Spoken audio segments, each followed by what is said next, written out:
record.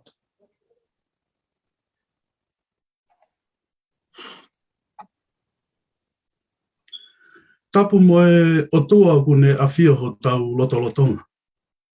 Whatapatu ki a ho eiki. Ka maha matapure. Tapu foki e whaiwhekau. Ka maha e toke tā. Ia kore pe mua ke u whamalumalu atu. He tawa whakatapu kakato. Ai whanua mo e lotu. Ka tā mua ke motuani. Ke u whawhonga i atua e whaiwhekau. Samson Lolo. Ka maa e toke tā, Peni Fukofuka. Ai takitari whiawhia mo e takitari lotu mawhana. Ki lau maare ko toa peu tau kau whataka. I e pokalama ko re sone hoa koe ni. Maulotua mo e whaamu. E hoko ai re sone tau ako i e whiawhine. Ko ha tāpu ake ka te tau tolu. I e hala whanonga o tau whai mei taimi ki tāni te. Ko whiawhia pe whoke u taitai leleia e whaiwhekau. Ka maa e toke tā. I e whainga maari o ku mo tuku. E tau waiwahe whataha i e re sone e whiawhkoeni. Pea ku hoko e whiawhine ko e whiawhakoloa ke motuani. E ku kau whataha mo ki moa. Pakalo te me whaamu e whaiwhakau ka maa toke tā. Ke i tau maringi mai pe tāpu ake e kika te moa. I he ilo mo e poto. Iwi mo e mālohi. Ke whaosea ke ni ngāwe. Ka ki mua peke tau hoko atu ke he tau resoni hoa koe ni. Ko whawhi i pe whaiwhekau. Samson Lolo ke kātaki. Tataki tau tolu he loto. Whawhi i pe lau maari eke ne tataki e ako anga resoni e whiawhkoeni. Malo. Malo. Ke tau loto e o doa mafi mau whawhitai atu. Ko e hoa whakoloa ke whainasa ke mau mui. Whai hono whakawhatongi ha bea mea neafi. Ka i ahoni eki koe mau kau ai koe ofa o awhio. Whio mai ke whatongi au ma mafu, pia whaingata. Kai ke mau lava koe tangata ki mau tōu eki. Koe mau lotu lau maari e maani on, tuku pere ke rea e te mau tōu. Toke tā, e tu pou Fukofuka, pe whoke tamau eki ne tataki, tas, ka pe whoke e te au eki. Koe mau lotu ia, tuku pere ke hoko e hoa koe eki. E mau wako ho wholofola, ko hamea ia eki e tupulake e mau mui. O ikai ko mau tōu pe eki, ka toe mo ki nau tolu ko toa pe te nau whanonga mai eki he ope ki he polo kalamani. Tuku pe ke hoko koe mama mo e tuhulu ki he whanonga mau whai eki. Mau lotu ia, tataki pe koe eki he hoa te mau wakwai, a o wholofola i he ko wani. Pe tuku pe hoko e tāpua. Kai hangawe le rei, tuku pe ke mau e koe koloria o me whakawhita ia eki. Kai tuku ke mau mau a hono ola, ka mohono le rei, ia karaisi koe au ko mau whakoui. Amen. Amen. Amen. Mahalo. Mahalo pe whakau. Ko tui pe koe whainga maari e koe ni koe taimianga maheni ene o whai anu whamanato e tau le soni koe ko tau situa me ai. Pe ko ato e whainga maari koe ni ka te moa. Ke mo ki wahe mai ha ki konga si pe. Ha whainga whakaukau na e whamaunga e ho mo toka ngāpe na mo mahu inga i ai me le soni koe na tau situa me ai. Pa te oange pe rak whainga maari e ki he whaiwhekau pe ka hiri pe ia. Pe hoko mai e toke tā. Malo. Malo pito tas. Kore peke u whamalumalua te talwhakatapu. Ko ke kamata ake e ako i tāpuni. Pea kia te au ia ko mahuinga ia pe au me he kōsi tāhe uraki le soni ia e whakawae.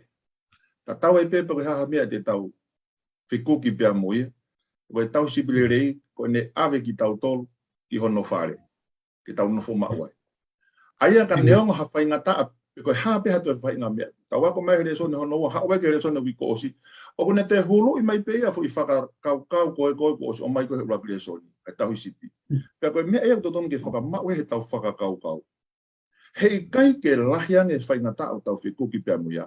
He fia pea moe nonga moe fie maari e koe kone hanga toka teu maa ki tau tau.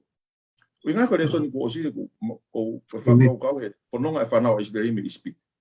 Hei kai tatau e mo ui isipite mo e toa wha, pia mo e whia o ngai o tua toko naki makina o tō. Kono ua. Kono omi koe koe whanau wa isiteri. Na wat na tole ngahi whanua, o si whanongo na tole he mea asi hoa na e whaika te nao tō. Iri whia ki he whanau a isiteri, pia nau te ilo pia mo e o tua koe koe o isiteri. Koe mea tatau pe, ka pau te tau, ka te kina tau whanonga pe pa mo e tau sipi. Koe ngahi mea koe koe ne toka teu mak tau tolu. E a ua tuia e whakamooni, e mahalo pe e irifia mahani ihi ka te tau tolu. Kai mahalo pe iha ta whaaki tena oho wāre.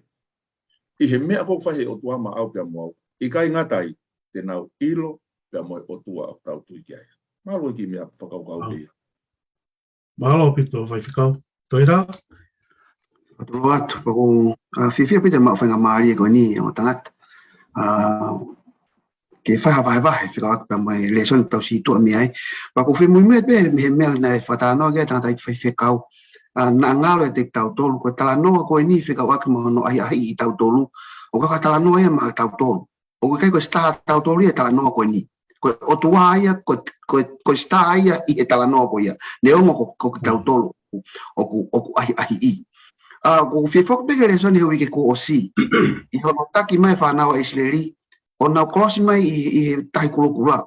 Pako ke whia nofo i he tahi kulokula. Pe mo nau whakahawha mai nau tole. Ko whia nofo i he nau hiwa whakawheta i nai whai i he wahe taha nima exodus. Pako hiwa ko ia o ku whakaho ata mai ai. Ai star o talanoa koe ni. Ai toko taha o ku whakatau mua ke talanoa koe ni. Wahe waki pe o whakatalanoa ai ke toko taha koe ni. Te uhiwa ke Sihova he oku nei kuna whakamana wahe. Vesta taha oku ke whakamana wahe. Vesta wha pea mana wahe. Vesta hao no e tō ai mana wahe. Vesi wataha he ko ke i kuna whakamana wahe. Ko tō repeat mai e fo i lea tatau e nima ko whakamana wahe. Pau kai ko whakamana wahe ni i na tula ko o e mana wahe i rifia te volo. Ikai. O ku hao e whakamana wahe ko ni he ao niu, he tapu eke i, he whakao ao, i he whakafahu. Ko talanoa ko ni whakamana wahe ko ni, ko talanoa ku hao pe me he toia whakahaba he fitu ves uaki. Ko talanoa ia whekau aki mua kau angelo, o nau tu he pou e whao mamani o puke. Ko whahinga lahia o tua, o ku tau nofo hono nima, he taimi koe, o tau fau mai ai he ahi ahi. Ko o tua hou ne hanga puke ki tau toru, o koe te taha lea ke whakamatala ki he taimo tau fau ai ai, ko whakamana wahe. Ko o tua o ku whakamana wahe. Sai, si o pe tau toru ki pe koe ha ai ki, pa ko ngau ake fo ilea koe ki. Ki ahi ahi, moi ki afi o ku te vela i ai. O ku ikai ke ofi ai, ki he whakamana wahe. O tua koe ni, koe tau mua ia, o talanoa, o puata koe ni. Koe a peku, ke tāna ketu. Tēnā ri som tō tua mi. Alo pito toi rā. Pea whamalo atu ki e ongo, ki e ngai whakaukau muhanga o mai, mau inga, whikaakpa mai re soni tau situa me ai. Te tau hoka tu rewa, pe te tau hiki rewa ke re soni o wikeni, ai koe re soni hono whaen. Ka weinga, pe koe ulu koe re soni uta mai, sio ki he fofonga, o tangata tuki koula. Sio ki he fofonga, o tangata tuki koula.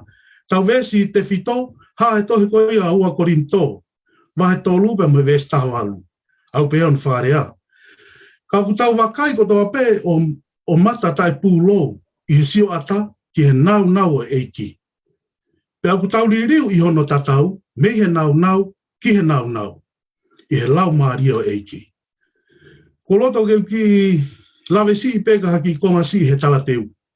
Kai tok whakakato atu pe ki moa whai whakaupa mo to e tā. Ka pau te tau whoki si pe ke he vesi taha o no, ua wahe tatau pe, pa mo e vesi e tafitu. Vesi taha o no tā mai ai, ka tau ka tā whoki ki eiki, tene to'o o tau pūlou. Pa vesi tafitu tā mai, ko ia o ku iaia lau marie, o ku iaia e tau ataina. O ku iaia o fui whakaukau e uaheni. E malawa i he vesi taha o no me tafitu ne o mai, e malawa ke hokwai e fui whakaukau ne tau vesi te fito. Ai malawa ke tau sio ki he nau e o tua, mo e malawa ke tau ririu ki hono tatau. O mahu inga pito e tau tafoki ke eiki, mo e tau mao e lau marie o e eiki. Ka te mo toku whakakakato e ki moa ngotokoa. Ka te whakaosi pe ki kongasia e tala teu lawe ki tala noa mahu inga koni, ki tala noa marie koe he tau tala teu. Pehena e whewhine, mo si lawe i mo smea i pe, ka teu to e tala noa pe ki whakaukau, na e whewhine kono i ngako eimi. Ka mai nai alu muhalonga i whanau, ki he taha o ngahi whare tuki koula, koe whare tuki whakaholo ni India. Pai e ngahi, koe kulo kou haka i koe ai koula, tamai na i aia ai maasima, koe fua e tamarine, koe efu e piriki. Pena e tutu ai ngahi unimi ani e kulo i he afi. Pea koe whatongia koe e awhina e whaigo ne hanga keina ai unimi ani. Pea me iai, na e hoat, na e haa mai ai ai koula, pena e ea mai ai ai koula. Pai e sio koe a tangata tuki koula ko asia ai koula, na ne hanga rewa to'o ai koula me ai, pa ne hanga rewa wakai ai koula koe ni, pe kua whiunga, pe kulelei, pe kua hau. Pai he taimi koe ne wakai ai pa mahino kai o ku teki ai ke whiunga pe lerei, teki au e ke he koula hau. Tau mai une toi tafu e afi, pe une toi whakalahi e vela e afi, ke toi velange. Ke toi velange, ke mao ai koula hau. Mai whehui he whanau, koni nai arupa mo e mi ke tangata talangi. Anga wheho i loi, ko ao e koula ki he tunga koe koula hau. Ta koe tāria ko maaria i ai, no whai tokanga. Talangi he tangata tuki koula. I he taimi te usio ai, i oku imisi, pe ko hoku fofonga, i he koula koe ni. Amen. Kawa kore son, toke tāga mai whai te kau, oku peheni pe, ai whaamu, mo e whakau mai a kalaisi ai o tuaga te tautoro. Ke ao e tau mo uika hatu ko tau hange koe konga koula hau koe ni. Ke tau hanga whakaho ata atu hono imisi. Ke tau hanga whakaho ata atu hono nau, me te tautoro. Te ngata he, kai tuhu mua ke mo tok whakakata te tau resoni. Ke te tau hoka tu rewa tau tolu ki he aho uraki, aia koe auraki a santei o pehon wharea. Ihono tatau, pe koe ihono imisi. Kai whekau, ka taki i whamoe. Ka kai ki whakatala noa mai ange, ihono whakatupu ki tau tolu he imise o tua, pea moe ngahi whaunga o ku tau hanga i o mau e imisi koe ni. Malo whekau. Malo pito tas. Koe tohi koe senesi wahe ulaki vese wa fitu.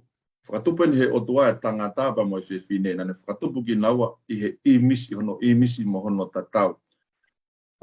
Te talanoa whoki pa moe loma wahe walu vese e wahiwa, ki he kamata kohon e ne hanga koe te whakatupu fo ou koe ki tau tolu.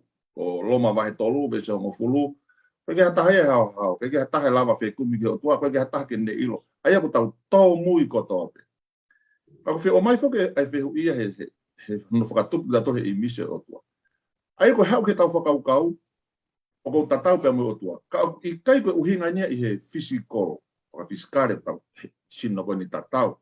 Ka ko omeni i he tatau he ulunganga o tua. Ka tupe mo ke ulawe koe, ko omi e whono e o tua koe ulunganga ia o tua. Rakia. Koe ulunganga o tua ofa. Aia koe unganga ia o tua ko ofa, koe o tua ko ofa. Koe ulunganga ia na whawa ke tangata. Aia koe o tua ko ofa. O ku malohi, o ku fie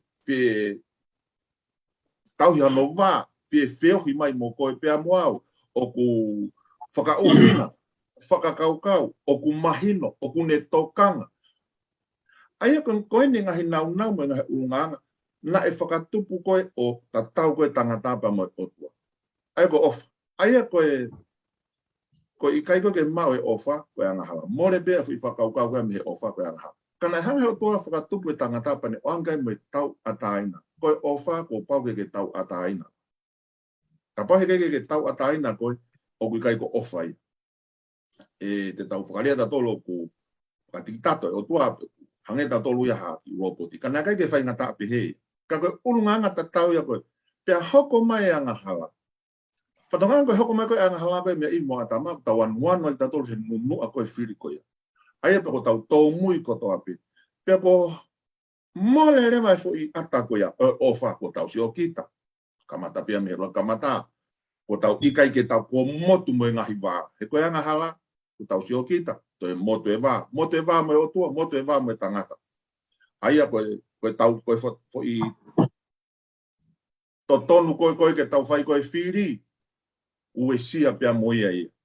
hanga e otu hanga e se tane hanga ko ia pune hanga mau kita tau tolu pe ko tau popula le ki tau tolu ki he anga hala sai ko otu ape ko e whakatupu na ne te o mai mo fo i misi ko ia mo fo i tatau ko ia te tau tolu ke tau kawa ka ko hinga ko otu ape whakatupu ko ia pe ko ne te he ala mai ke te whai ho tau te whakafoki ko mere lewa ai i misi o tua ko na e mai te tau tolu ke whakaho ata tu koe ai i misi o tua. Ai kona ia i mo atama he kamatanga te kroka ngala. Pea ko ia peni kune te hanga, ko te whenga ke te whakafoki ke he tuunga ko ia. Ua pita mai tolu ve se hiwa, o i kai whakatotua e o tua, ke ne tala o whahange koe lawa e nihi koe tua tua. Ka o kātaki fuoloa, lunganga e tahe o tua na mau he tangataki mo. O i kai whinangalo ia, ke more hafo i tokota. Ka ke hoko kotoa pe, o whakatomala ko toa pe tangata. Ai lewa koe tau le soni koe ni he tohi koe aloma ma he balu vese koe iwa. Koe kosperi ia. Kone kamantai ko hono whakafoki o tua ke whakafuo o tau tolu ke tau te foki hono i misi. Ke mau e tala noa kona koe na ke lawe mai koe ki ai. Iskeri tolu vese tahataha. O ke kai te whia maari e mate anga hala. Kai he tafoki anga hala mi hono hala ke muu. Tafoki mai. Koe ha te mo whia ma te mo fie mate ai whare o istere. Whatonga he koe ngāwe koe nei o tunga i ono toi whakafo au ki tau tolu koe prosesia ku Lolo ai. Ai o pehe Filipai wahulaki vese ono koia kone kamata e ngāwe rei ia teki mō tolu tene whakahao ai au ki he aho si sukalaisi.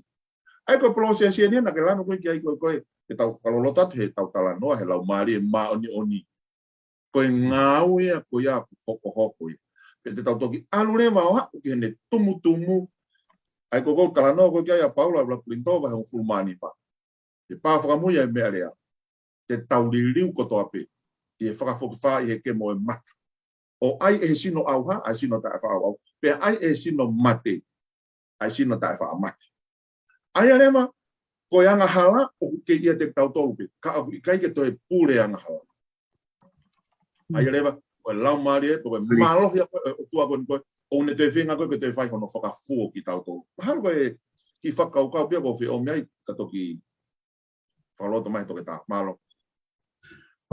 Malo pito whaikau. Pea ku maho inga maari e pito e whakaukau. Tā koe kui kai koe i misi koe tau whotunga, a koe ngai ulunganga e toa no ngai nau.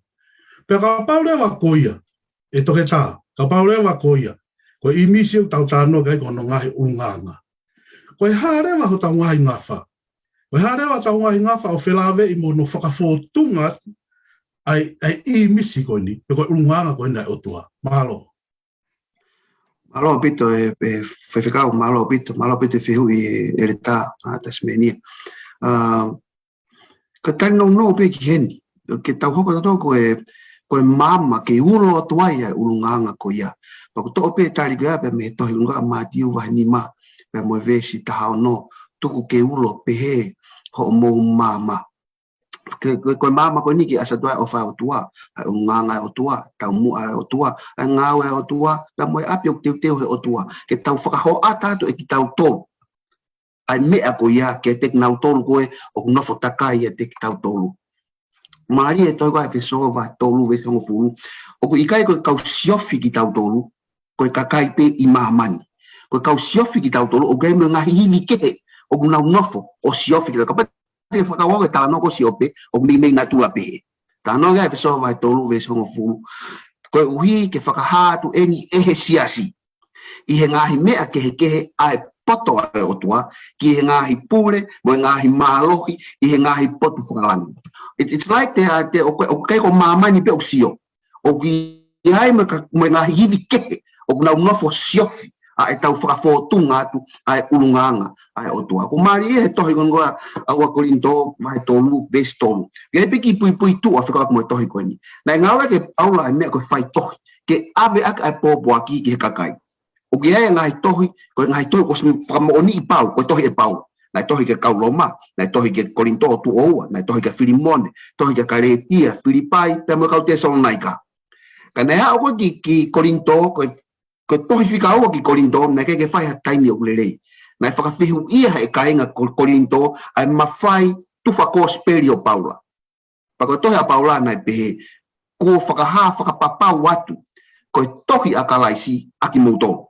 O hange pehe Paula ia, o te moutou whakawhalala he ku whai tohi atu ka te moutou. Hoko moutou ko tohi. You become the book. Don't rely on my letters. You become the book. O kai ko Paula pe na ne whai whakaukau ko ni. Na kai ko Paula pe na ne hanga o pole i kai ngā ke na hoko nau tolu koe tohi. Ka ua toi whakawhalala he ne whai tohi. O ku tohi mai pe i ki ka te tolu i he whonga keke. Whakawhau mai ne kau palofita, pa mai ne kau peteri ake, ko tokonaki a tahi, ko tokonaki a tōkanga, ko wheririu ake whahai tau, o ku hau bea e whai tohi a eiki, whekau aki, pa moe ne ofa mai, mohono urunganga tauhi mai ka te tau tōlu. Ka koen, beyond that, na e whotu mai eiki, na e hoko mai eiki, o ikai ke toi whai tohi mai i ngahi mea kātoa. Ka na e hoko mai ke tau sio mata tonu be ki ai o iloai hono urunganga. Iyo. O tāno ke hiwa, Daystar, shine down on me. Let your love shine through me in the night. Ko sio mai ko e kakai ka te tau tolu, ko e tohi ki tau tolu. Ko sio mai ko e kakai ka te tau tolu, ko e whakafofonga whaito tonu, o e urunganga, o e otua ki a te kinau tolu. Whakawasa ki pēr ves ko ni whika ako mo tau whatongia. Rakolinto vai whawe siwa, o whakamatalai whika ako mo tau whatongia, koe kakai, ke hoko ki tau tolu, koe sio fia anga o mamani. O maria fo ilea ko sio fia anga. O hau mo fo ilea whaparangi koe spectacle. Ka ke whakatonga iwa spectacle, koe mātanga. Ke hoko e tau tolu, koe mātanga. E tau moui.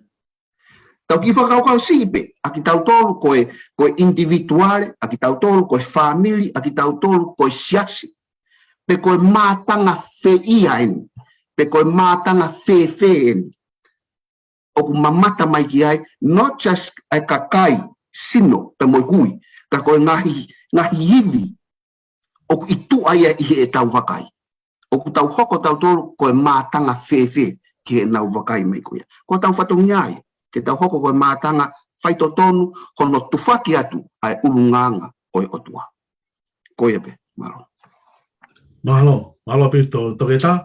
Ma kutui maha ko mahina pito e whakaukau e aho uraki, ka te tau ki hiki mai rewa ki e amonite. E amonite ko e uru e reson ko e monite, ko e tui i e lolo tonga o e afi whakamaa. Whakaukau ia tui o e lolo tonga o e afi whakamaa. Uhanga hene he whaire soni o omea e tala noa i loa ko ia tamai o eiki ko siope. Ko hui ko e tau lawe ko ia ki he afi whakamaa, pa mo tau tala noa ki he ai vela. Pa o mai rewa tala noa ko ni e whiunga ia mo i whakaukau ko ene. Whai whakau, Samson Lolo. Ka taki, ka ki whatala noa mange, ko e haa e rito mo e loloto e ngahi mamahi. Nā whianga ngai pa mo i tamai o eiki ko siope. Malo. Sai malo moa tasi. Ko roto pēke whi o me whakaukau ko ni mo i kui tua. Mana tui whoki. Ko siope ko otuana ne hanga recommend a siope ko e te o. Kai ke ha ilo e taha siope whi pōtala no aki koe. Kai ke ne ilo e. Ka o si lau ta tolu. I he me ani ko toa pēne hoka siope, nā i kai tene rea kōwe ki o toa pē tene anga halai ki a te. Hange koe nā tau behe whakatui rea koe, pore o toa pēne tā. O ke a whio e ki ho tama i ko sio. O kai ke ha taha ta tau pia mo. E anga tōna siope, i hono kuonga, mono kakai. Aia lema koe o tua, aia na e whio he o tua. Tene mau pe e ia, ai whakawheta ipa mo e gloria, i he mo ui a siope. Ko tui koe pōrea ka te tau tō, tau ngai ko siope. E lawa nei ke tau hoko ke pōre o tua, mani koe whaiwhekau ia koe a mispa. Koe ere tāia koe ni, koe tak whakalau maare a pē mousi. Mai si, o i kai peke te ahano tata. O hingai koe ihana, koe pui tu aia koe ni. Ka koe o hinga whakai no tau hanga whakawhehu ia taimi o tau hoko ai, whihanga hangai mo i whaingata. Koe toki sivi to tono e urunganga o hatangata. O ka pau e whihanga hangai mo a whaingata. Ta koe fulo toa whimela koe ni ko whilau mai, ves hiwa me hongo fulu, ko mai ene tohi koe ia, siope wa tolu ves hiwa me hongo fulu ke whakate whito ai whakaukau koe. Ki he tohe maa kune ngā uia, ka ikai te usio kia, pe au kune fufu ia i he to'o matau, ke o naku ilo i. Beso ngofuru, ka kune ilo ai hala o kou alua, pe ka osi ene ahi i au, te uhao mai o hange koe koura. O si ope? Amen. Tana o si ilo pe si ope ia ai mea koe nuhoko, nengo o ke si o ke o tua, pe whanongo ki ai ke o mai tari, mana tui ne o si pehe si ope ia, i he vahe tahanima, vai taha tolu ves tahanima. Neongo ene tamate i au, te uwhalala pe au kia. Te whaua enia koe ilo si ope ia, ko he sivi koe, i kai ke si oia ke he whai ngata, ka he si oia ki he konga koula koe, e mao mai tene rea o kia, au sia. Koe o tua whoki o pehe kono a whio anga naia, koe a whio, tala noa malakai ia, ko hai tene whaatari he aho e haua ia. Ko hai tene whaatuu o ka ne haa mai. He kune hange koe afi, oia o kune whakamoa o ka mea. Au, ka pau koe koe tala noa, ta koe vela koe mo ahi koe. Ko whi take toka ngake he toko tolu koe ni he pelu, na rina tolo toafi. Ta koe whakaukau koe ko whi o mai koe ni heni. Koe taim koe nei whakapapaua e toko tolu, e o a whio ki he tui. Ta tau ai pe e malama, mawhai ho mau otua, o mau ilo o kuni mawhai ke whakamo ui ki mau. Pea ka ikai, e ikai pe ke mau hu. Koe vela fo ke a whina, eke hakau tamate afi. Ka poko hae nau whonga ke tamate a ki hafi. Ka pae vela, pea koe nau whakamatalate, nau totolo te tutu mai mai whitu ko te kei koe ke vela. He koe taim e aluantua e vela ko hoa koe ki ai, o si vela whitu ko ia, o koe ke te lama he a whia to e keina mea ku osi. Aia rema koe afi koe ni koe taim o ko tau whakapapaua o hange ko si ope. Ko tau ke tau mui ai pe ki tau ta tau koe ha, aia ko tau he kai ke tau vela ki tau to. He ku ha, he ku tau iai ta tolu pia mui o tua. Roka pita vai roki vese fit. Koe uhi i he ahi ho o moutui, aia ku mahu inga lahi i he koula o auha. Ka ko ahia e aki ai afi.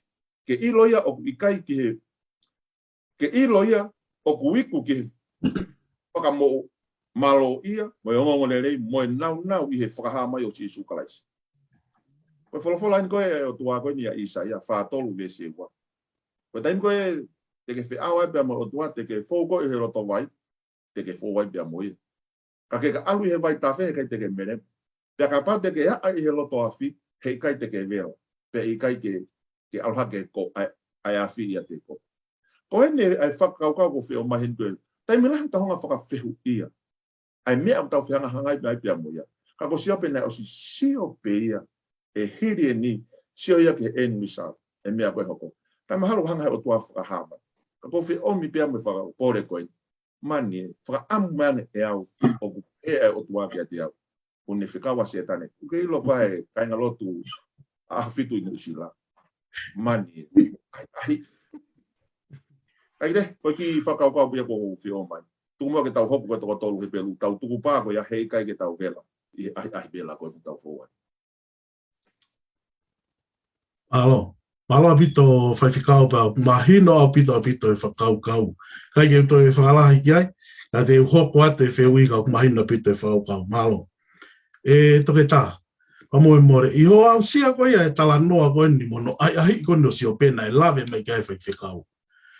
O kuke pehe nai o kui aha no aunga no ahi o si o pe, ki ene mo ui whakalau maari e. Malo apito e tā, whaiwhikau ku whamai na ke vahe o ki vahe me ka te au, ai taimi koe na e malo loe au whine iki, pia mo ririu na hoko ki o mo ui, i e taimi koe ia. Kai haupa te ku tari ki he whihui na mai he tā, io, ko tari ki ai io. Nai kai ke ne ongo nai o si siope hane ko tala noa ai whaiwhikau ani nai ki he mo ni falala ki he otua. Nai kai ke tuku ai ne hange umuno muna, nai bene ngai whihui, nai whai ni whihui. Pa nai lau mai ke tala noa mai kai whaiwhikau nai whikau me vesi iwa, o vahe na ne hanga lau mai. Ka kowhia ka mata ki he mahino ki he otua tapu pia moia, ai whanonga a siope, pa moi hanga he otua o whakaha ai otua ki a siope. na tau kamata mai kamata anga ai manatu ki ku ki he ngai le soni ki mua pa na to whakamama whae fo i lea koe whakamana wahe. Pea i he whakaha e he otua kia siope, na e whakaha ia i hono whakamana wahe. Na tānge otua kia siope, ko kamata lau me wahe tolu walu, me ngai vespe wahe tolu walu. Na tānge otua kia siope, tangata. No ono tanga wala o ngari ko tangata koe. He teu eke kia te koe, pake whakamatala mai kia te au. Pahanga he otua whae ngai whiti siope. O he kau tamagoni he kakai una whakaloloto e nau ako, i he ngai whihu goni, o ku owa ake he fo i whihu i e fitu.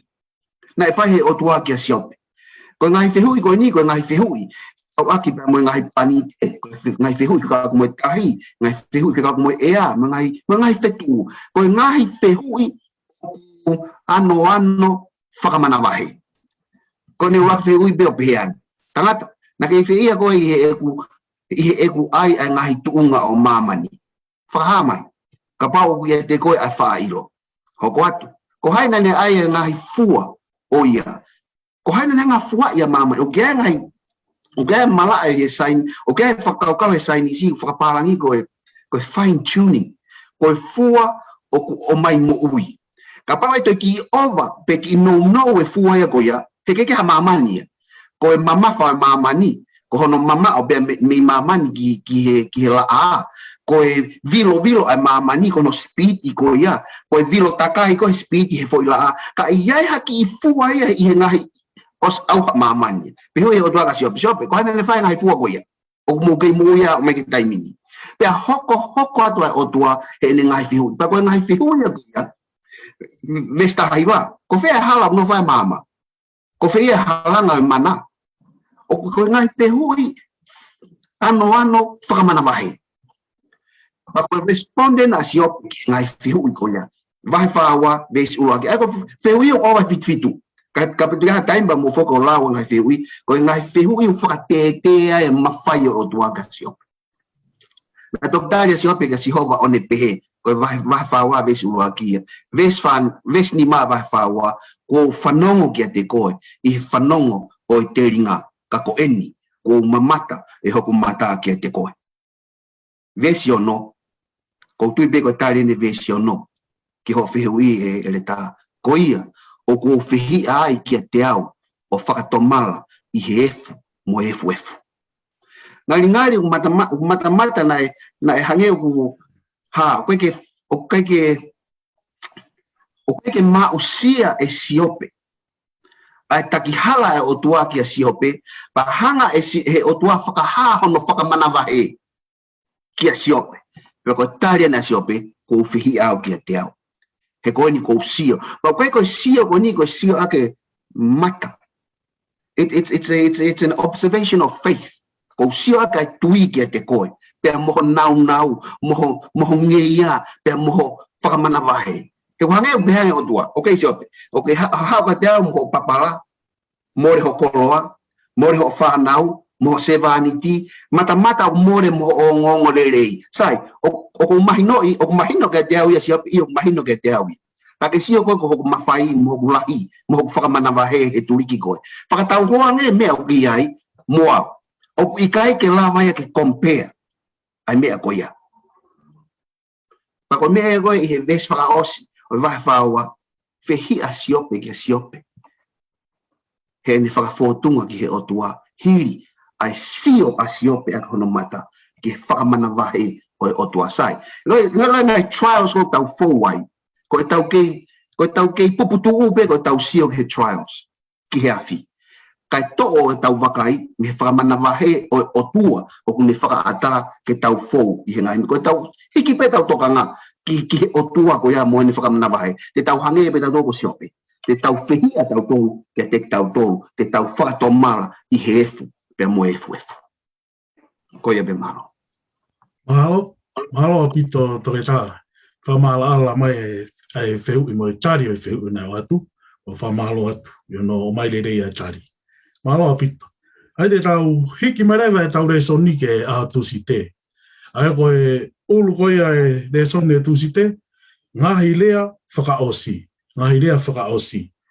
Ai aku Koe konga koe ni, koe hao ene whamui mānoa, ni tānoa e soni ke whamui mānoa ene mo ui koe a sisu, a manake ni ke ne fau atu koe hala koe ki he kolosi. Tānoa ke ai e kosperi a mātiu. Ne mau whainga Maria sisu ke ne whai e whanki tala i whare, whaka os, mo ne whanga ki ako naki ki he ne kawakonga. Pena ne tala e ngahi tala noa, tala whakatātā. Pena e kawa e ongo fui tala noa e ua koe ni. Tala noa koe ki he tau po ou, mo tala noa koe ki he sipi mo kosi. Koe ai e whai whekau, whamoe more. Ki whatala noa mange ki he tala noa koe e kau tau po ou e toko ongo fulu. He tala noa whatātā koe ne whakaoko he otua. Malo. Malo bito tas. Koe kamata hoki me he wahe ua whaa. Iwi koe kawa ko ngā pe hoko whakakue me anke sisu. Pia tala noa mea sisu e wahe ua whaa ngai whae longa. O au mai ki he wahe ua ni ma. Apo whelawa te vesi ua. Ke toki tatau e pure anga o langi me kau po ou e toko mo fulu. Na nau to e nau ngahi tūhulu o alu ke whakawhetau laki ki e ki taane. Na e poto hono toko nima ka e vare e toko nima. Ko ki nau tolu na e vare na e ave nau tūhulu, kana e kai ave moha nau lolo. Ai ko tui koe ki te whoke taranoa whoke whiwhine koe sias. Ai koe sias, aia ko te taranoa whoke tohi a whakaha koe, aia koe sias koe ni he tohi koe a whakaha wahe. Vai taha wha, vai taha wawe se taha fitu, koe whiwhine koe ni, pe koe sias koe ni, o nau mao e mea e ua. Uraki, koe whakamoni o sisu, koe lau maari o e ki te ua, nau tauhipa me ngahi whikau koe ai o tua. Aia koe, kono whakawhai ke he ia. O kai whok ma mo e whiwhine ia, i whakahama e taha fitu ia, he kai mani whikai, pa mo no lan, o nai e ua, te ua aki. O kai ko ia, aia kone hanga whakawhuna i mai e, ai folofola e o tua ia, ko to e huki ia. Aia to e whio atu ia, pa mo ngai koe tisini, pa mai hau. Whakaukau ai tanga. Ka kone hanga rema te, o hanga rema tano whatatate te o mai, koe whiwhine, ka koe kau tau po ou. Aia rema kone hanga rema, o mai rewa whakaukau koni, aia koe sias, mo oni o kalaisi, o kei maa hao hawa, o kuuho pe, ai mea kotoa pe, i he tohi tapu, ka moe folofolo koe o tua. Ona kehe, nana whakatou hau pe moe na maa, koe maa, koe folofola o tua. Sami te au tahu iwa, me se te au manima, koe folofola koe, maa moe tuhulu ia. Aia koe mea koe nana kehe ai. Whakatou hanga nana whakatou mohe pe loua, tō mohe. Ka ko fe om ki lave si ke context ko no o mari fakasi. Aya alo e tangata ia o teu ai mahino ko ne mari pe fokire vai a teu. Ko teu ko ni pe ko fare pe ha.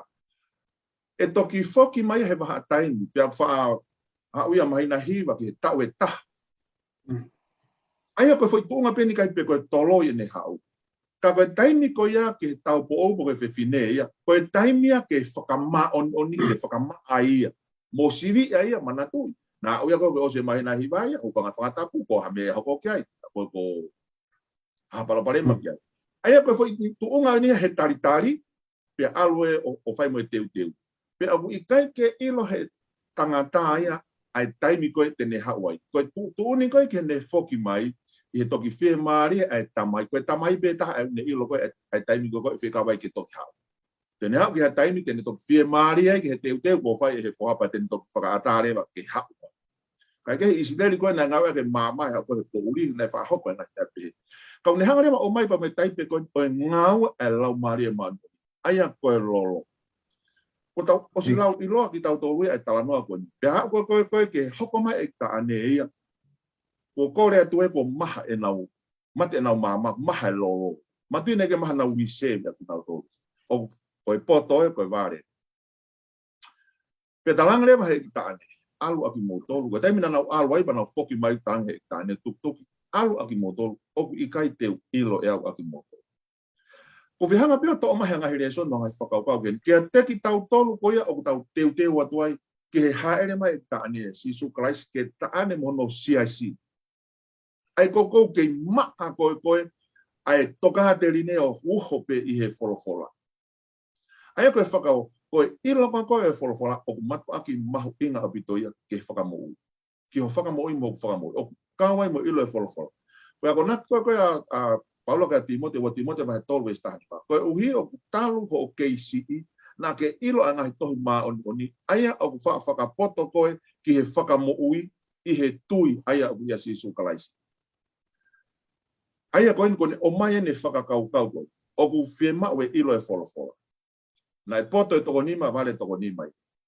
O i kai ke mahu ina, o ke hanga e te me mipa he siasi, o ne hanga whakapapau iai, a e te pau hoto whakamoui.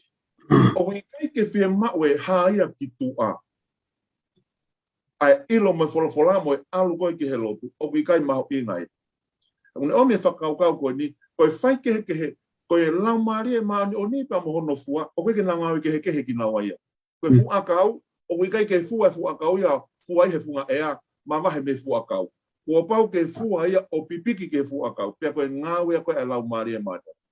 Wholofola koe, tua koe ia sakalai a koe ka seru pepe.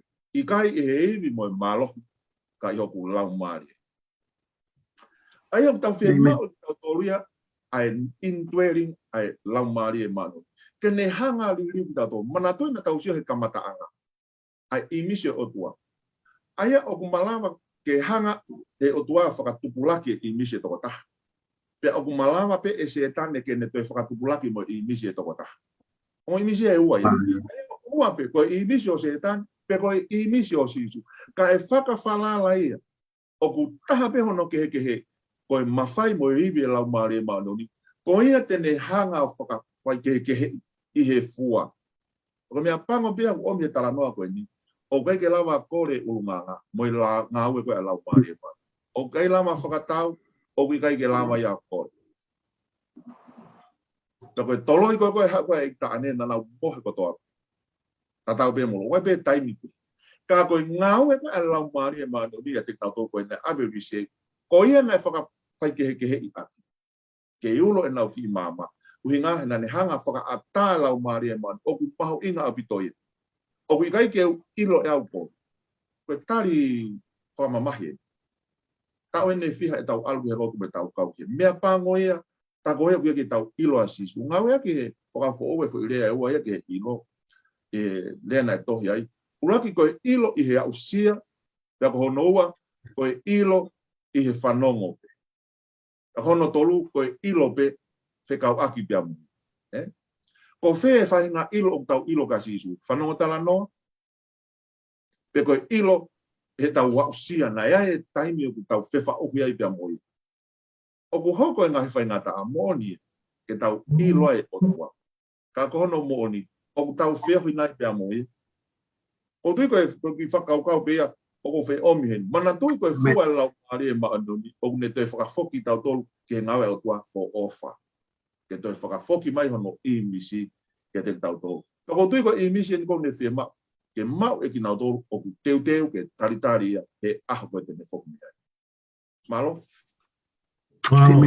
Alo pito whaiwhikau o holu pea lahi anoa e ngai lelei ko ke hanga o mai ba kai ke te whai a tānaki iai ka te uhoko ate tau wheui i e toke tā. Toke tā, i whatanoa mai nge ki he whelāwe i e ulunganga, pia moe ngāhi ngāwe, i he tawa no whatātā koe a kalaisi, pia moe ne whelāwe i mo sipi moe kosi. Malo. Malo pito e tanai whewhikau mawhana pito tāna pa ku mahino o pito poini. Pa ko ngalahi e aho koe ni na e to atu he tanai whewhikau o whaihano whamatala. Malo pito e le tā e whehui. Ku whianofo i he ulunganga pia mo e te ngāwe. Na ke ngāwe ane nai e le tā e whuirea koe tuki koura. O ku tuki ulunganga pe. O whakafua ulunganga. Pa ku tonge whakafua ulunganga, pa ku fua koe ulunganga, pa ku asi i he te ngāwe. Pa ku mai a tala noa koe whakapa moe sipi moe kosi. Ia māti uwahe wani mā ke whai ake a tala noa. Ka ke te whakamahina nge whakaukau, pa moment o ki whoki rea ka pe ki he tohe koha māti uwahe tawalu. Pa ku tala noa whakatata pe pia muia. Pa ku tala noa whakatata ni whakau aki pa moe tamai o iki, ta e whakamore more. Na e tuki ko tāna pe mahino ai ko tāna ki ta whakamore ata mai o eki ta whakamore na ia ene mo o ke no tui pa ko foirea na whakamatala aki ele alu ko o kore ha mesi ke tui na alu ata mai eki ni o tō mape i be va e tu i panga e tu i fa mole mole ai tamai o eiki ko eni sai ko fe ia nga o hene tuki unganga na fa ata ke fok ke fo mai ai tamai o eiki ko eni i he ahi pe i he ahi ui ko fusmo omo ko ahi ni o tau fo ba do ai me agon ko fusmo omo o ge u hinga o tau fo wa he fusmo omo sai ko me na fa amu ai ke ako e tamai o eiki ko ni be ne fusmo omo ko fa mole mole ko unganga e na fi ma o kene ako miheni i hana he tu i o fa mole mole ia kene hana fa mole mole i hono kaunga tamai o eiki na e fusmo omo pe me kaunga tamai o eiki ko ia me apango na tuki tangata ko ni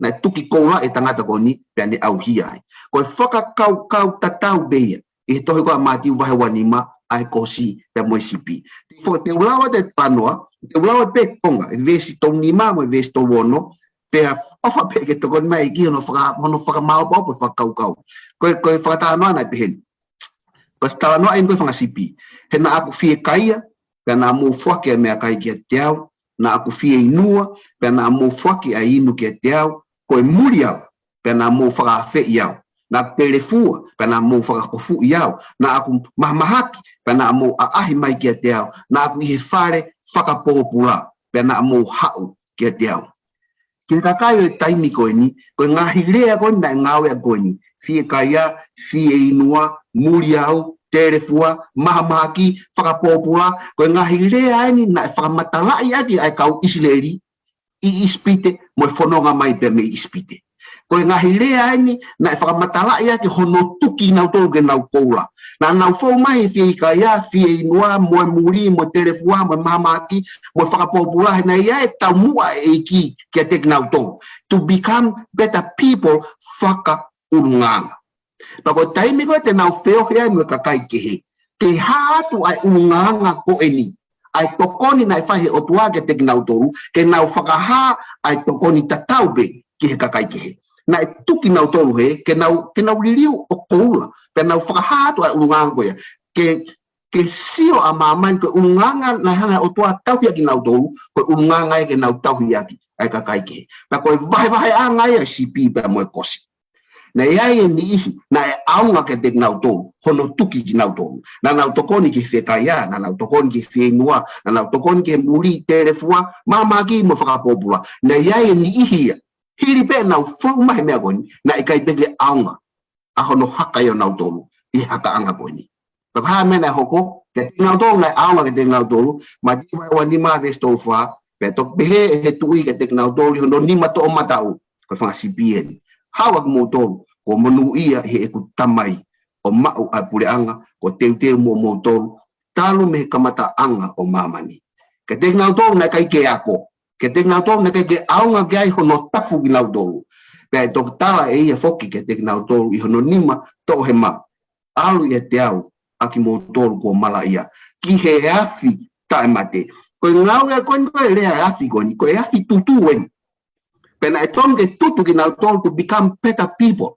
Kako ki ngau tolu koe ne to he ma, o ku tutu ngau tolu, pea nau au hai pe ki ngau tolu. Te foki pe ke mea na e kia tanga tai whaifekaua ni nai. O tau i fe ia hen, ko siasi, ko whakafoi tui. O tau i fe ia hen, he kosi pe moe sipi. Ko ia pe malo. Malo apito toke tae whabala ala e whaikeke ho e sipi mo kosimo no ngai unganga. Au malahi apito ke hoka tu koe e ahapule lulu. Ai koe ahapule lulu koe tā noa whaka akpea moe poto, koe poto. Ka ku mau inga pita whakaukau, mau inga pita ka te au whakaukau ke o mai. Aia koe urunganga koe, ku mau koe he sipi. Koe ngai urunganga ai o ku mau inga pita ka ki tau tolu he teu atu koe, e tau moe tau tatari ki haere anga ua. Whaiwhekau. Koe ki whatanoa mai ngepe, koe harewa, ke ki whatanoa mai ke he urunganga. Aki nau tolu, te nau mo ui mai i he taimi. Te nau mo ui mai i he taimi. E foki mai ai a e tāne. Malo. Malo pito ele tā. Utawa mani tau alpe tau le soli tau kakape. Aneafi. Aha koe aneafi na tau tala no ai ki te nau tolu koe. O nau tatari whinga o nganga. O nau tolu koe nau tatari ki haere anga ua mai. Koe ni ia. koe hae whainga urunganga e mau e ki nau tolu koe te nau mo ui i he hokosia koe ai hae rea ngau. Toko mai whake whakauka koe ni e tohi koe tanela mai tahaua. O whelau atu e ai vesi koe ia hono waba mo e tolu. Ke lau koe ke kau mea mai ke nau toki lau ke vesi tahaua. Pea e ai toko lahi o ke nau tolu mohe i hefu o mamani. Koe ni ihi ke he mo i tangata, mo ni ihi ki he maa mo e manu ta ngata. Koe toi tu e ua. Ai ko kina tolu koe toi tu hake i he i misi koe ko lau koe na nau tari e ngau e o tuan ke whakafoki mai hono i misi e te kina tolu. Pea mo kina tolu koe ni koe, na e ke nau tari e kina tolu ea kai ngau e pea se e tāne hono i misi. Ai a koe kina tolu koe kakai ke he ne ua, koe toi tu e ne ua. Ves tolu pea ko kina tolu ku poto e ngingila o hange koe ulo o e langi. Pea ko kina tolo ku whakatafoki ai toko lahi ke mano ni o hange koe ngai whitu o ta engata pea ta engata. Ka ko koe tanila e tāpune ngahe rea mo whakamau e tohi. O hao ke kuonga e ngata ngā whia loa whano pea toko lahi sai. Ko whi onge whakakau koe ni o mai tau le so niu ta tolu. Ko mai vesi koe ho tolu. Ka ko kina tolo ku poto e ngingila o hange koe ulo o e langi. Tena wai mea mamahe he. Ka koe poto foki, tau ilo peki tau tolu ia pehe poto, pehe whatatala ula kis itu, koe mana wahe kia si hoa koe kamata anga e poto. Iyo, moonia. O pehe tohi koe a kolose wahe tolu vesi tahano, ke nofo ia o lahi au pito aki mo tolu, e he folofola a kalaisi, i he poto kotoa pe, i he poto kotoa pe, pea moe, pe whako nak aki, moe whetokoni aki. Sai, oku hao mei whea whahinga poto mamahe koe ni. Koe na utamahi apostolo, oku hao ia pa me he folofola. Sai, oku lame e tata toi same te au taha hiwa ves te au tolu noa. Koe hu loto aho o ngahi folofola, oku foaki ai ai mama, oku omi eia ai poto. Ai tala nofu kene a tania laini i kuonga whaka osi iai mamahi eki te ahano tata ona me kamata anga o mamani. Ka koe taimi koe ni, koe kakai koe ai otua te nau poto. Ka koe whelame ai ke whahinga ulungaanga e fitu o e whahinga poto koe oku mau pia me he folofola koe ai otua. Olo tonga e whakapo uri, koe me aini ai folofola ai otua ni hanga whai.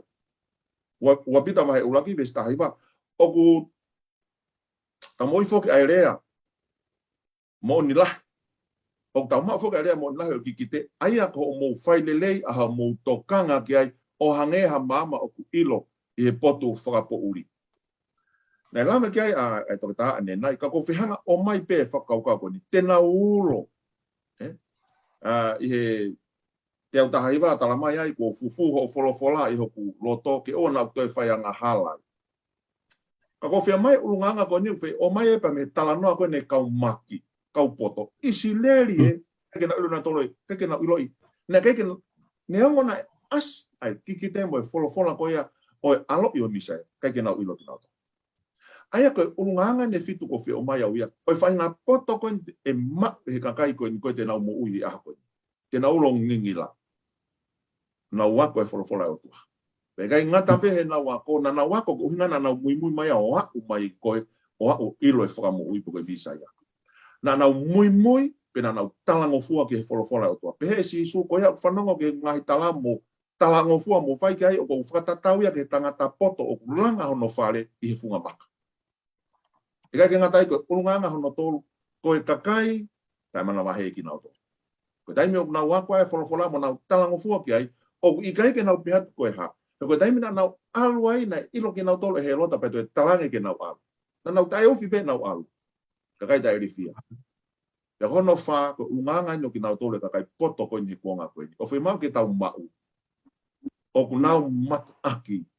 O whina e nau lotu whakamatato ki a sisu. Na nau hao kumi tai rifia e nau whanonga mai me haki. Na nau hao ilo e vare na nau hu o punou ki ai. Ko hai o whai kia tau lotu i he ahoni. Mana tui pehe koe ne au o kuua pe. Koe lotu pe ki he o tua pe koe lotu pe ki he mea na ne hanga o whakatuku pe koe tangata. Pe hono nima na nau whaki. Na nau hao lotu, na nau humo punou, na nau whak e nau ngahi mea ofa. Pe keke ngatai, na e tataki ki nau tolu he lau maari e maandoni. Mana tui na e talange he lota, mo woka ilo mo whoki mai. Kana nau sio na tole na hatu, lau mare ma no ni ka te na tolo fikau ke nau alu ki nau toli halake. Ta koe taimi koe e hangai e lau mare ma ni o tataki ki tau tolu, te tau fou ki tau tolu he halake. He kai ke tau te fou ki tau tolu. He hala na tau fou mai he ane. Ta koe ni ai whahinga ulo, mai whahinga poto koia, o ku mau pe me folofola koe o tua. Ka uni o me whahinga ulunganga koe ni. Ke mau ia e ki tau tolu, ka pau te tau mo ui o a, ke aha koe ne hoko mai eni. Ui ngaha kua pe, koe ha koe ke aha koe ni tāpune matapāra alofa. Tano kai pe mo whakahaa ki ai. Ko kina tolu koe kua ngā tonu tuku ai pe kia ngā tonu. Ko kina tolu māno ni tuku ai pe. Māno. Ko kina tolu kua ngahala e tuku ai pe. Koe ke te ai ha aluia pe me tawhaaki koe. Ki he tawhaaki koe. O tui maha koe ki whakaukau pia. E whakahaa tahawalu. Koe poto koe ni. Ke hau pia me ai. Come out of here. Ke hau pia me Babylon. Mahalo ki whakaukau pia ko ongi whaka he aha koe ni e tā malo. Malo pito whaiwhikau, pango lau, kai u te lawa o whalahi ki ai wo hulu anoa pe whakaukau le reiku ke omi. Me tari ke o mai malo pito. E hoko atu ke toe tā. Toe tā mahana ke whatongai nai lawe mai e whaiwhikau ane nai e ki whakaukau ko ia koe mana wahe kia sioma, koe kamata anga e poto. Tātā kumua tokoni mai ai. Ka ke omi mua me whakaukau koe hao no mahu inga, ki ngahi aho ku tau mo ui ai. Malo. Malo apito e tante whewhikau. Lai apito mea wako. Whiak mo pato ko nia wha matala. Ako wholofola. Tala ngofua ke ne wholofola. Ka ataki ta mana wahe. Matuak lot wha mato ato. Whoaki. Tataki nau tolo e lau maali e maanioni. Mo hao mi Babylon. Ki tau mau mai e ngahi nau e poto ko ni. Malo apito tante whewhikau. Ka tau te whito ke ngai ahoni e le tae. O tau muen tole he mamani o mafuri. O koe ke no molo e taimini. Ai foi mamani ko ni. Pea te whaka pe e mena o kamata mai aki. O kamata mai ke foi rea ko whakamana wahi. I kamata ko e le soni. E umau inga mawahi kia te au. Ai ngahi haka anga onyo tau fau mai ai. Pea nai tala noa ke ai whewhikau ane nai toi wa taniela.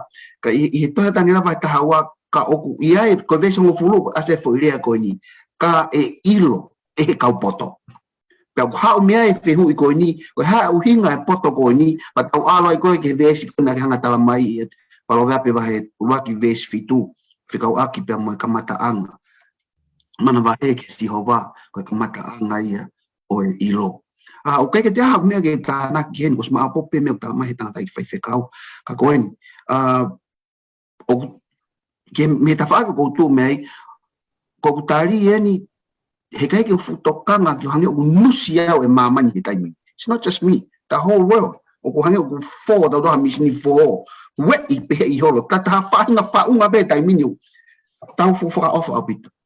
Ka te uhanga ki he otua, te uhanga ki he otua pe mhono mawhai, mo nai ki hanga he otua whakahaha ia ki siope. Pea koe poto, hei kai ke nofo o whaka uhinga, ai mea o iai, ka e mana wahe ki he otua. Ke te au, hei kai ke te ovatuai, koe tala noa koe ni o, yeah. Ka ke te au koe potoi, koe te kamata ke te sio o iloi ai mafi, mo whaka mana wahe o e otua, pe te whiunga pe ai, whiunga ai, maunonga pe mi ai, i ilo ko ia, o whamani wahe hoto o tua. Kawa te pe me ngahi lea piuta o singawe ki mua, whaka apa ia, hu kia te ia, hau ka atoa pe i loto, i he whakakau koe ni, o e mana wahe. Malo bito. Malo bito tawera, ka kutui mahi no apito e whakau o mai, ka tau hiki mua ke tau aho whakaosi, ai koe aho topule lulu ia. Ai koe kawenga pe koe ulore soni koe whakaukau aho topule lulu, koe ulunganga, moe kakai o e kolo. Pe koe ulunganga, moe nofo a kainga. Pe koe ulunganga moe nofo a kainga. Ai whikau, ka takwa moe mor, ka ke I tā noa mainga ke he mahu inga e nofo a kāinga I he pirikime o ku tau whai. Mālo. Malo pito e re tāe. O tui koe whihu I koe ni. O tau sia ke he mahu inga o tau nofo a kāinga ta tau pia I he koro, I he siasi, ko o mai pia I he whāmiri. Mahu inga o pito ia. Koe whakarea pe, it takes a village to raise a child. Waku, o mi whakakau koe ni, toi koe e wheso wahe whāwis tahtaha ki no. No ka tupe mo ke ulau atu mua ai whakaukau koe. Pena whaki, pena whaki ni iko kau apostolo, mo ni iko kau palofita, mo ni iko kau evangelio, mo ni iko kau whaifikau mo kau ako naki.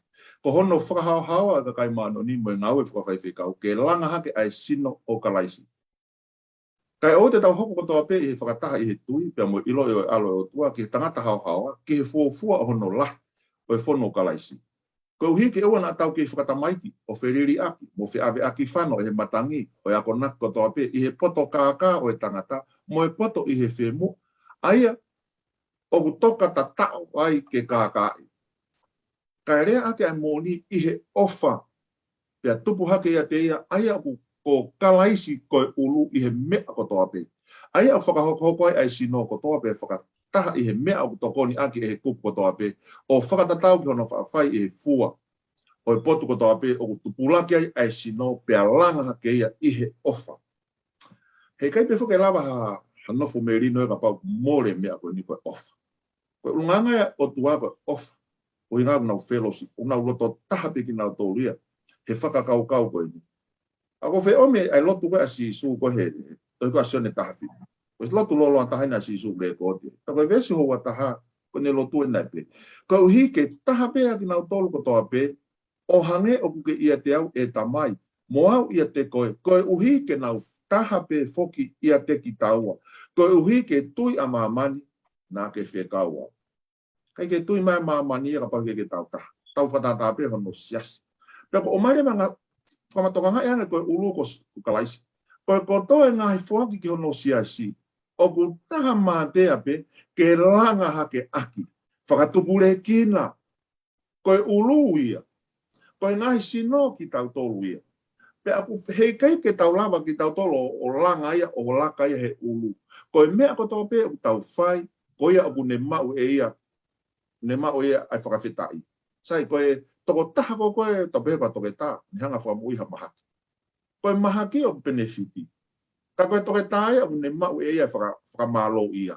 Sai, koe tau hoko koe ni koe I he community o tau iai pe koe siasi, pe koe kolo, pe koe whāmi. O wana angalo e te tau tolu ia, ko kalaisi koe a koe ulu. Ko benefiti au, he tau ngau e whakataha oku whai. Te tau mau, kona moni te tau mau e tāpuaki, he koe palo mese ai o tuai.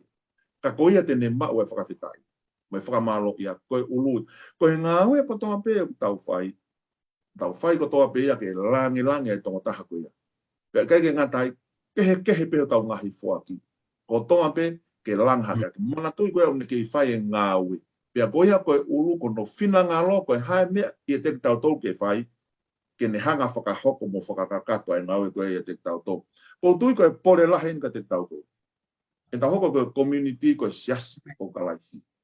E langa ke whakaho ata atu e whakaukau koe ni, o ku tau ta. Ko tui koe whakatata mahino e nofo koe ka wako ngā. Tatari e aho hongo furuna tange sisu. Na anau mea tahape. Pea koe siasi koe ia o ngau e wahewa. Pehange mai pe ko tau siasi ko tau kainga lotu. Na anau mea taha ko toa pe aki nau tolu koe ia nau tatari. Hai mena e hoko. Hari whe lau maari e maandoni. Wang aho pe koe tolu wahi. Aho ko toa. O koe maina. Koe aho ko toa. Pea ko tui koe ulunganga ia. O ku whia mau ke tau mau e ki tau tō kono kakai. Mahalo koe ki whakaukau pia whia tāna ke toi. Mahalo. Mahalo. Mahalo pito whakau. O tu mahino a pito mo whakaukau o mai. Mahalo pito whakau. Ka e oange mua e whaasi ke toke tā. E Fukofuka ka taki. Ka ki toko ni mai mua e whakaukau koe ni. Pe koe hea nai ha whonga. E malang he nofo a ka inga. O tala e o ngongo lerei. Mahalo. Ia. Peke te aha futari e toi ova tu heni e le tā, koe katoa pe tari ko whai mai tangata i whai whikau. Hange pika tohe a paula ni nai ke Korinto, ke hoko motolu koe tohi. You be the book. Koe tō tangata tai mini, koe tō tangata ilo, tō tangata poto. O hange utau nofo tatora i taimi, o hange utau i ha polu, fish bowl. O ke tā mawhihunga e i kai loto e tai ilo e tua. Peka pau koe ke taha ia, e osi ilo ngofua bitu e ka pau koe ke taha loto. Ilo ngofua bitu. Pea toki i mui e tai, pe mau ai pōpuaki o ku lerei, pe moe o tua o ku ofa. Peka mo te hapeha mea lerei he whalukunga kakai. E mau o ka pau e sio mai atua ia. O ku ia ke whai hataha ia. Ka o tala mai, o mai e vesi ko ini e sio ne vai ta fitu ves ta taha. O hange ka te au ko tau hao a ngā eni. O tala noa pehe e vesi. E tamai maoni oni. Tauhi i ho hua wha o ou a ke nau tolu. Ko ke whaki ki te au. Ko uhi ke nau tahape o hange ko ki taua. Ke tau taha o hange ko kalaisi pe mo o tua. O whia mau ke tau unu ke ene tauhi. O whia mau lahi apitu ke tau unu. O malu he ene tauhi. I e tau malu ene tauhi. Paka ta tau e pepe ko te haha hano haka i o tau tolu. Ka koe haka pe no tau tolu i loto pe he malu o ene tauhi. Te tau asi ki tua. O ku tau taha. O hange pe koe taha e ki. Pea mo ene tamai.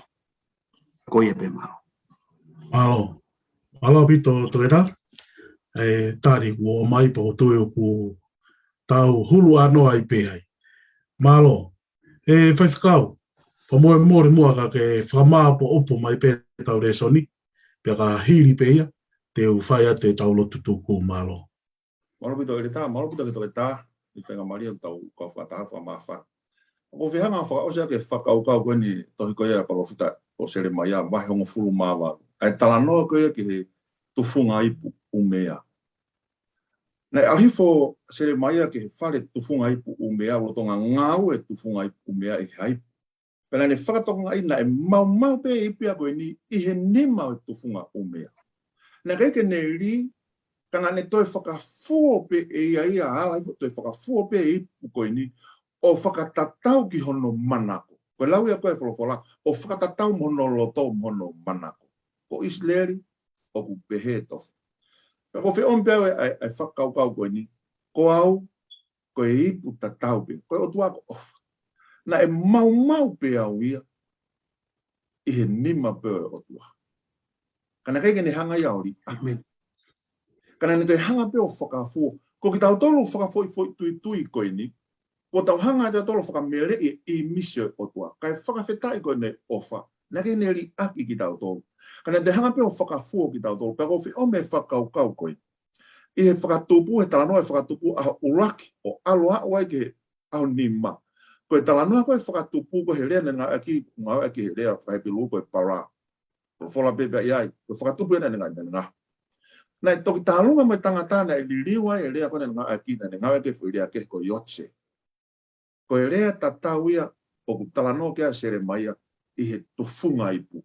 Aia kono whakarea e taha. O kui kaike ngata pe koe o tua koe whakatupu mo ui, koe tufunga mo ui be. Ko e rea ngā koe. Pe kaike te hataha ia. Mahalo pe koe Afrika taha u tau forward wai. Mo ne lau e toke taha. Kia te au, ka ne tai owa more ai whae, kaike ua ki tuunga e aha. Ka koutui koe whaingata arahi nau whi kuki au pia moia.